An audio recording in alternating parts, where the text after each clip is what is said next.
Hi, welcome to Splash and Go. Nate Ryan here with Steve Letarte. And Steve, end of the first round of the 2019 Cup Playoffs, and we're at the ROVAL, Charlotte Motor Speedway. This was a wild card race last year. A lot of people saying it could be another X factor this year. I know you said you recently went back and watched last year's race. So what can we take from 2018? What do you think 2019 will look like? So in 2018, I think there was a lot of question mark on how the track itself would race. I'm not that, it doesn't surprise me that it's inside an oval. We've seen it with Daytona. I'm not buying into all that, but it's a brand new track. It's a track we've never seen races on. Very slow infield portion, which I don't think is bad. It takes a little different skill set, combined with a pretty high-speed backstretch.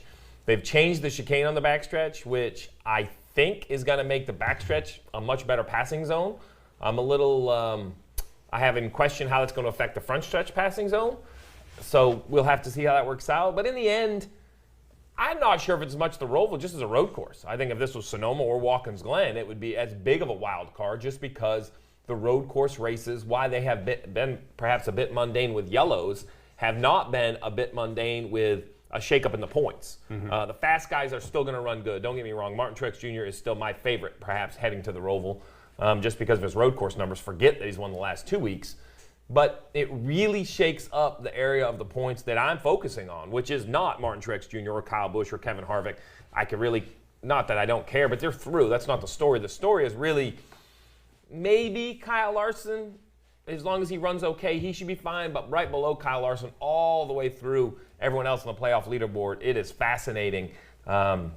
Stage points, stage one will squeeze the vice on some of these drivers, and it's going to be great to watch. And if they don't get those stage points, then it becomes must win, and then that last stage maybe gets desperate. I think it depends on who gets the stage points. Right. If none of them get stage points, well, then that's okay. We keep on racing. That's true. But if someone, say Kurt Busch, wins the first stage, comes in 14 behind, and like that, he's 4 behind.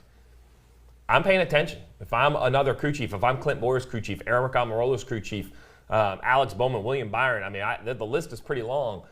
You think you're doing okay until someone goes out. And look, it's not hypothetical. It's not projected. That's why I want to make sure the fans understand. We project the points on the broadcast because that's all we can really do when finishes are still to be determined. But when stage one's finish is determined, that's no longer projected. Those are in the bank. Right. Barring a technical snafu like Eric Jones had a week ago, those points are yours. I feel crushed for Eric Jones. I mean, he's done everything as a race car driver I think he needs to do, a mechanical failure and then a infraction at Richmond. But, you can't peel them out. You can't win as a team. You got to lose as a team. It all goes together. Teams are going to be pushing those limits, especially, as you mentioned, real-time scoring in effect. And 9 through 16, very, very tight. I think a place to watch, obviously everywhere on this track was a place to watch last year, especially entering Turn 1. But you mentioned the chicane and how they've changed the profile a little bit. You guys did a great job Monday on NASCAR America explaining this. But essentially, last year, it was like a quick left-right. And this year, it's more of a sharper, sweeping. So very simple. Charlotte Motor Speedway and Marcus Smith put the maximum chicane allowed between the inside and the backstretch wall, all the real estate they currently had.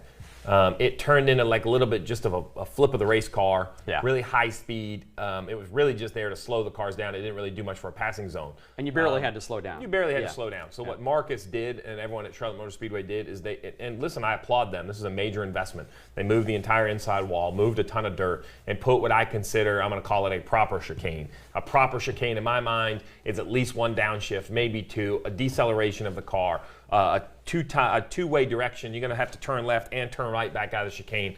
That's a proper chicane.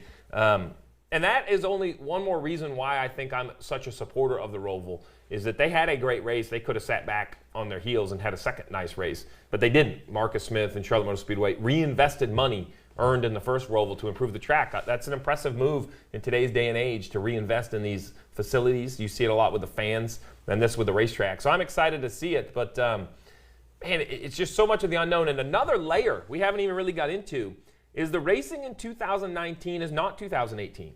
These drivers are on edge. I really believe it is the close proximity on these restarts at all the mile and a halves. We hear every driver in their own words, but basically I'm paraphrasing, the level of expectation, the level of blocking, the level of aggression is higher than it's ever been. Well, that means the level of irritation is as high as it's ever been. And you get into that slow, do I think someone's going to spin somebody through the high-speed chicane? No. But in that slow-speed second gear infield, you are on someone's bumper the whole time. It's so easy just to push you out of the way.